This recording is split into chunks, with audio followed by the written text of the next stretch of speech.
recording at 10 in the morning, my time at least, instead of 10, 11 p.m.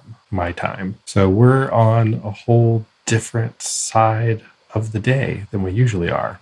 I'm interested to hear the contrast. Yeah, do you think that we will make a lot of morning jokes? What I'm worried about is sounding sharper, and then we have to pivot the rest of our recordings to the morning, which is way less convenient for me. This has been sort of my secret nighttime activity for so long, 20 weeks. Now it's your secret daytime activity. I guess it's not a secret. People in the house know what I'm doing. They just, have to leave me alone. I think you may be sharper at this time, but I can confidently say that I will not be. So when you, the edit wizard, have to deal with whatever I end up saying today, you will go, thank the maker that we only did one of these during the day.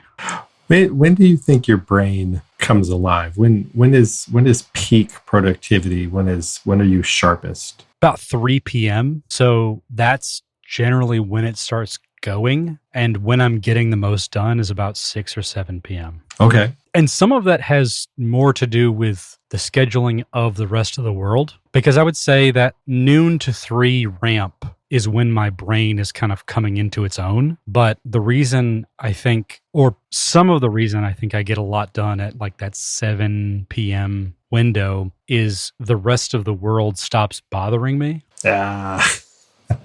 This is like the inverse of Ebenezer Scrooge expecting everyone to come to work on Christmas.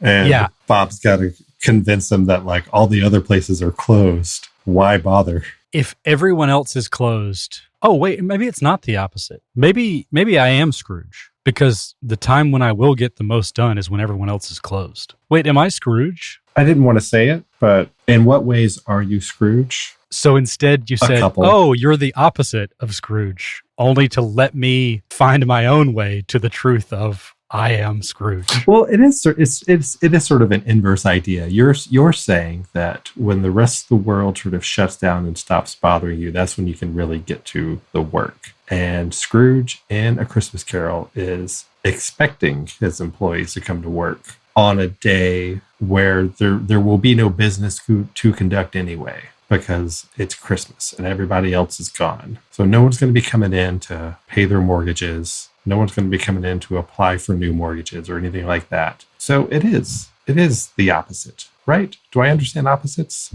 Maybe. You want to work when everyone else is gone, and Scrooge wants to work when everyone else... Yeah, you're Scrooge. I'm sorry. I was just imagining a scenario in which you go up to a woman and be like, those pants make you look the opposite of fat.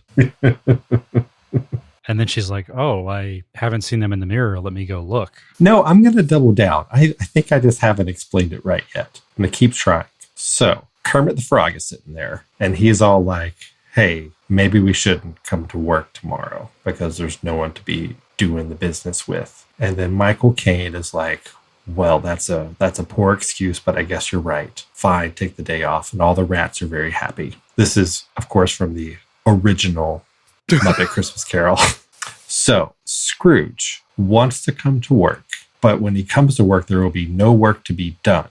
You have work that can be done. You have to wait for everybody to shut up and leave you alone. Whereas Scrooge is eager to do business and has to reluctantly close up shop, knowing that there's no one to do business with. Opposite. Or evolution. The way you're framing it is as if I am a more evolved Scrooge, whereas he hasn't found a way to be productive without interacting with people. And if he were able to, he would have stayed open. But like you say, he reluctantly closed shop because he can't time shift his work, seems. So the rats in Kermit could, in theory, be productive in some way. They could be producing wealth for him somehow, but he's begrudgingly admitting that he hasn't found a way to make that happen yet.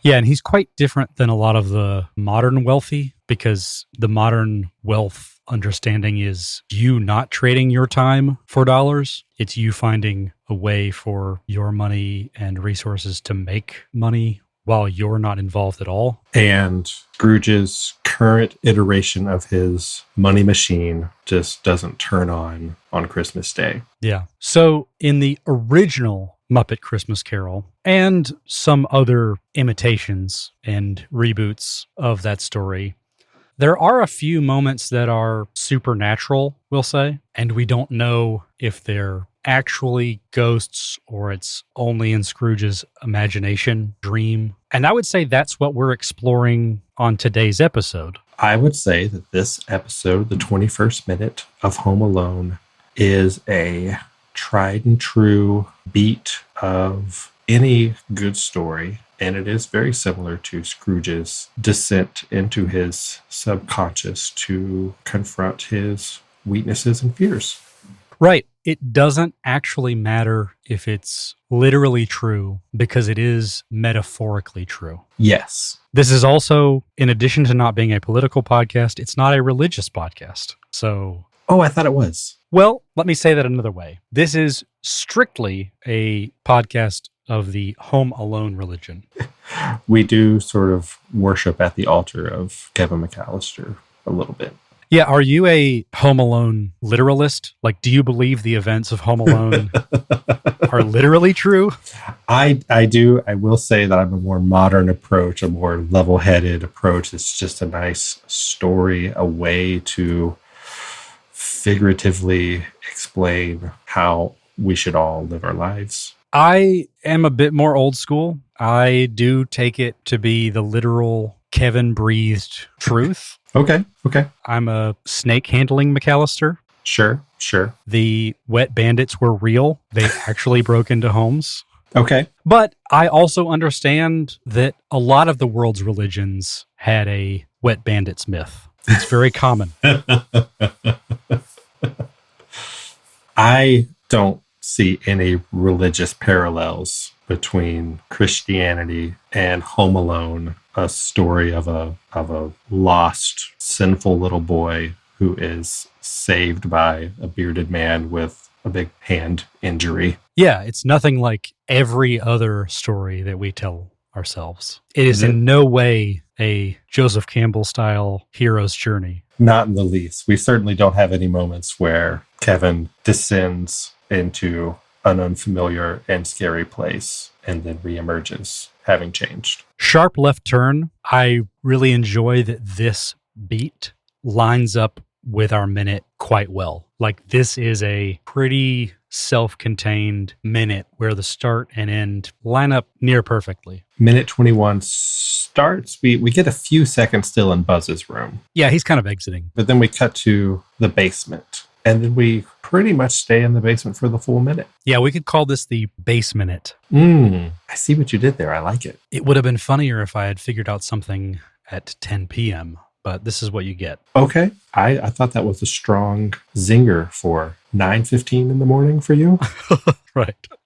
So as best you can distill them, what are the events of this minute? Kevin leaves his brother's room. He calls out for Megan, I believe. Yep. No answer. We cut to the basement. He calls out for Rod. No answer. He calls out for Uncle Frank. Am I getting this right? You got it? Yep. And no answer. He questions whether this is all a joke. He takes a look around the basement. It's filled with all sorts of stuff. It's a scary place for a little boy. The furnace sort of comes to life, figuratively, literally. He's scared of it. It's only my imagination, but it certainly cranks up, and Kevin runs away, runs back up the stairs. And I think we get like a little sliver of the outside before the minute's over. I can't remember. Yeah, I think we're just still on him, or I think we're just right on the furnace closing. But either way.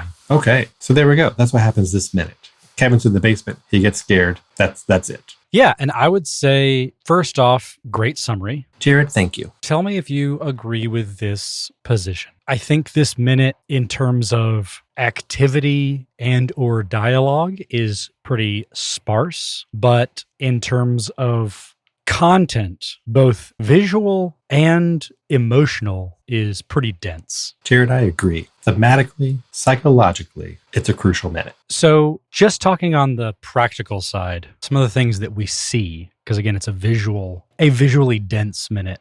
We see a few different things, and I'd like to say a few things that we see for sure. And then I'd like to ask your opinion on, is there a pinball machine down there? Yes. Wrote it down. Wanted to talk about it. There's absolutely a pinball machine in their basement.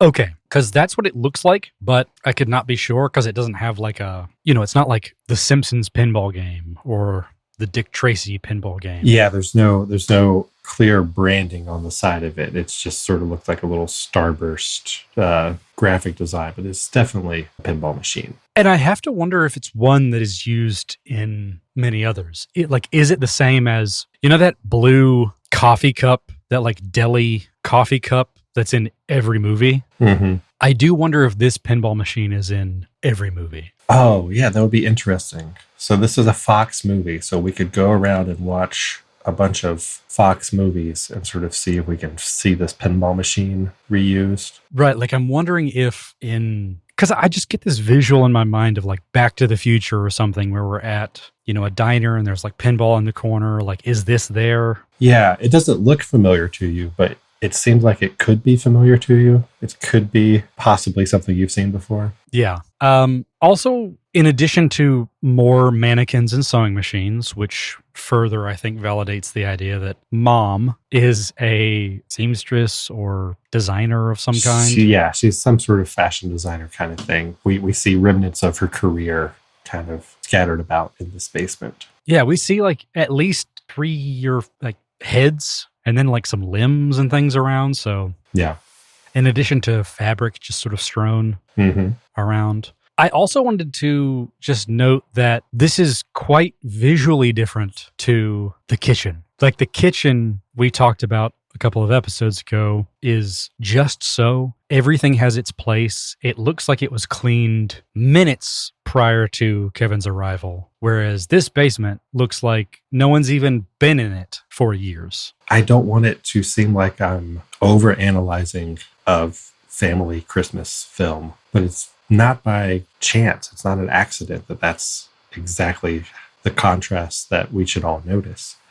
The upstairs is our consciousness. It's where we hang out with people. It's where we put on a good face. We mind our manners and we interact with other people. And then the basement is our subconscious. It's where our fears are. It's where we stuff all the things that we don't want to confront. And this place is scary to Kevin, but it's also a necessary place for him to go, just like it's always necessary for us to go down into our own basements sometimes, literally and figuratively, to flip our breakers and grab the hammer and fiddle with the water heater. That stuff, we have to go down into these dark places sometimes and confront the things that we don't want to reckon with. And a child is not equipped to do that. Our first ventures into that dark territory don't go well. And that's what's happening with Kevin here.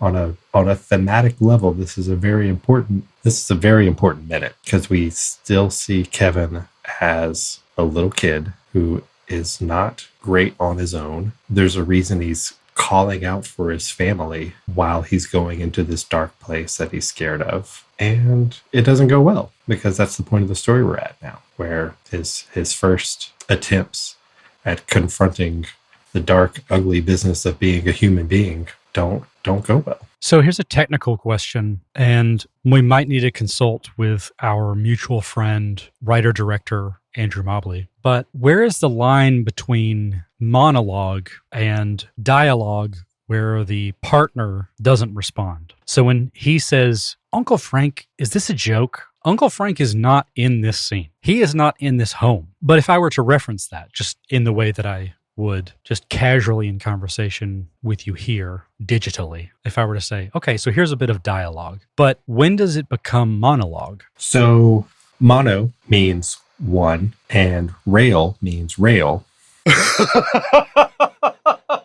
What I've always understood the difference between, dialogue means that two people are talking. Monologue is one person's talking, but they are talking to someone. So there is a context there. So this is not a monologue from Kevin, because he isn't talking to anyone. There's not There's not someone in the room who is listening to him in a context where he gets to talk for a while. This would be more. But he thinks that they might be. Like, he believes Uncle Frank is just around the corner playing a joke on him. Yeah. Okay. So in that sense, because he thinks someone's listening. So you're saying he thinks he's monologuing, but he's not. Ooh, yeah. We have soliloquy where the character thinks it's monologue.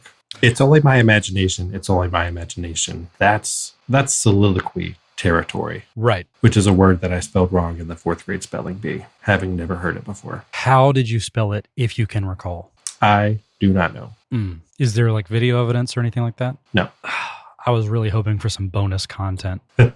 So I would even say there's another level beyond him not recognizing that Uncle Frank's not here and he thinks he's talking to Uncle Frank. I don't even think he's talking to Uncle Frank. I think he's talking to his subconscious or his own mind. Because when he's saying, is this a joke? Mm-hmm. That's a very hopeful question to this non-existent Uncle Frank. Or he Lenny thinks he's got later. it figured out, right? He thinks that his family is playing a trick on him to teach him a lesson, and this will all be okay in a matter of seconds. I don't want to make this podcast that spicy, but I disagree. Tell me more. I think if that were the case, it would be more certain in his delivery. It would be like him walking down the stairs going, like looking around for people and going, very funny, Uncle Frank. Okay. But he's not. He's unsure. He's saying, and just the way he's delivering the lines, which great acting, great direction. Yes. It's like, Uncle Frank, is this a joke? And then he's asking sort of everybody who's, is Megan, Lenny, is this a joke? Like, I don't think he's sure that it is. I think he's asking himself. He's what's hopeful going that on. it is, though. He's hopeful that it is. I'd agree with that, yeah. He's waiting for this uncertain moment in his life to be over. Well, and moving to what he says sort of after that with it's only my imagination, you generally will say those kinds of things to yourself as assurance against what you actually believe is happening. Because he believes this is not in his imagination and this is happening. And as a coping mechanism, you say, I'm going to say this is only my imagination. Mm-hmm. So I think going back to your understanding of the word opposite, his belief of his current situation and what he's saying about his current situation are, I believe, opposites. Is this a joke? I don't think he believes it's a joke. It's only my imagination.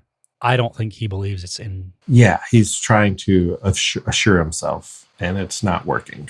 Well, and we've also danced around this only my imagination piece and not really talked about what's happening in this moment, right? Like after he's descended the stairs and he's now in the belly of the beast, we see what, just on my immediate recollection, is the only supernatural thing beyond that hint of supernatural we saw with the Santa minute. Yeah. The weather. I think this is the most obvious supernatural feeling thing, is we see the furnace. And we hear its ominous laughter in this moment. And this was originally sort of conceptualized as a more elaborate, fantastic kind of part of the movie where Kevin's mind would wander and it would be a little more animated, a little more monstrous, and it would be more of a recurring, like the furnace had a bigger role originally as like this monster that Kevin had to confront. Yeah, can we reference the screenplay here? So the screenplay version that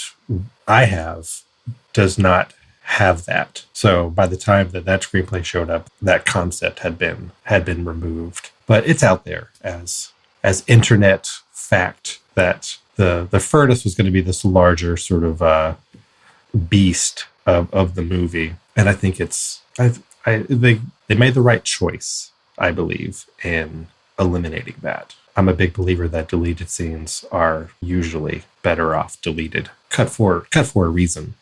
Yep. We have a very clear set of antagonists in the Wet Bandits. We have a very clear internal conflict with Kevin learning to grow up, fend for himself. And we just don't need the extra supernaturally extension of that in a scary, like Brave Little Toaster style furnace. Another great film. One thing that I would have been okay with on the furnace is him leaning into it as opposed to spoiler, him later just kind of pushing back on it, telling it to shut up, that sort of thing. I think it would have been interesting as like, okay, now this is my friend. This is my subconscious, my fears that I'm now okay with. Let me talk to them.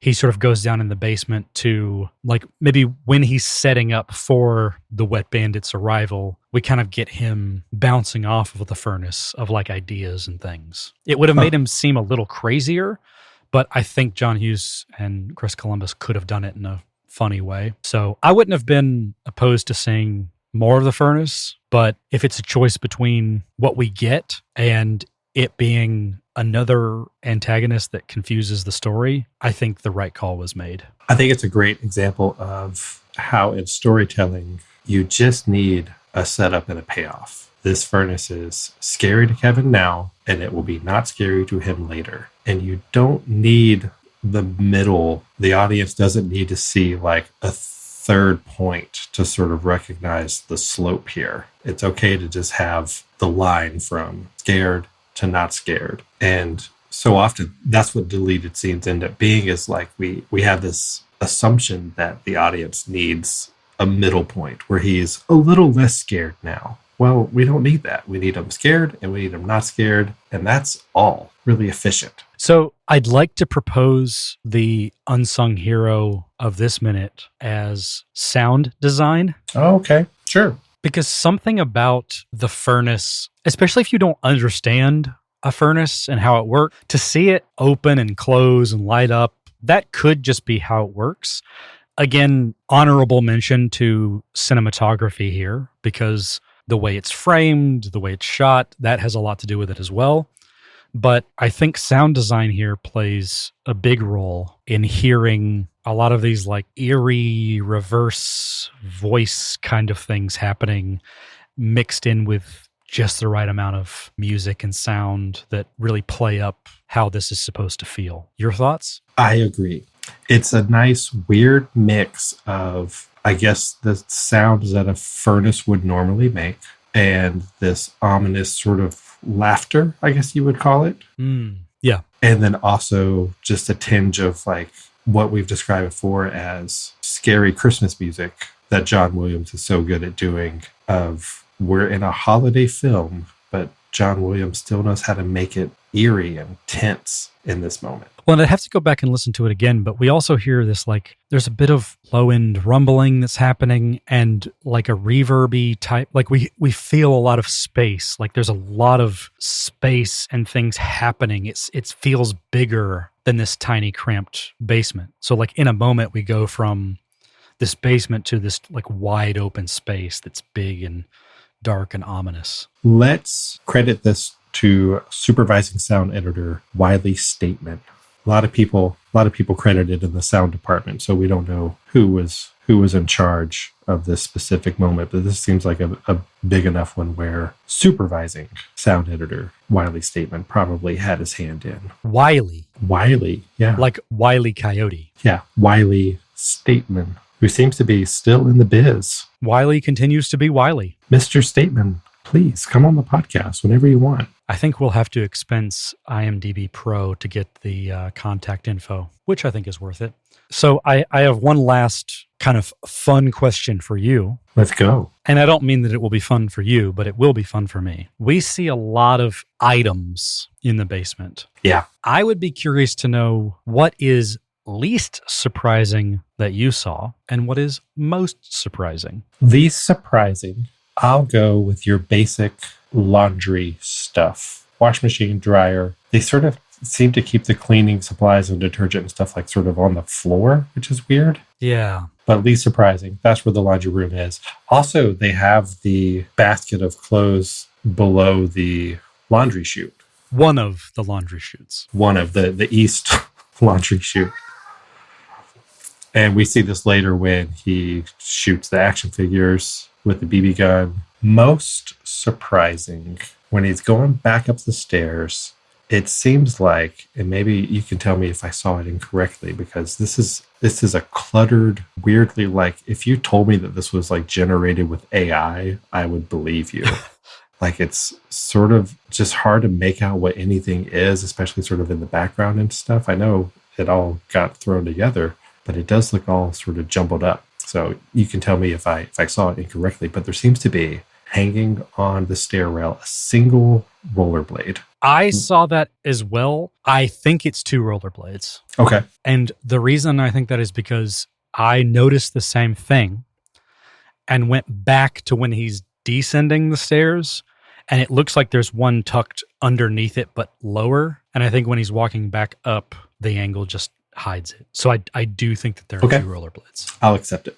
Does that change your most surprising, or will you stick with most surprising because in your reality, the way that you practice this religion, there's 1 rollerblade? This is like Sunni Shiite division here. Are you a 1 rollerblader or 2? Because wars will be fought.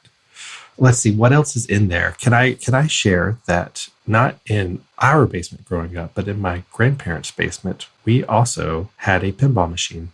Must be nice. I think my dad traded it or something. My dad was always getting weird things like that. And I don't know if it was the intention to keep it around, to sell it. I got to think that when we moved into our family home, the idea of making room for a pinball machine, like mom was like, no. So it was in our grandparents' basement, and I would play it all the time. And it was so much fun. Doesn't seem like their pinball machine is in working order. It doesn't seem like it's set up to be played. Doesn't appear to be set in a way that it will get much use. I wouldn't mind having a pinball game or 3. The only arcade item that I actually have plans to acquire is one that I've wanted for the better part of 30 years. And I have it earmarked for our next move, which you can probably guess. I was just racking my brain trying to think of which arcade game would be important to Jerod. I'm struggling to think of which one. You might be thinking too hard. It's, I think, the one that's... You're setting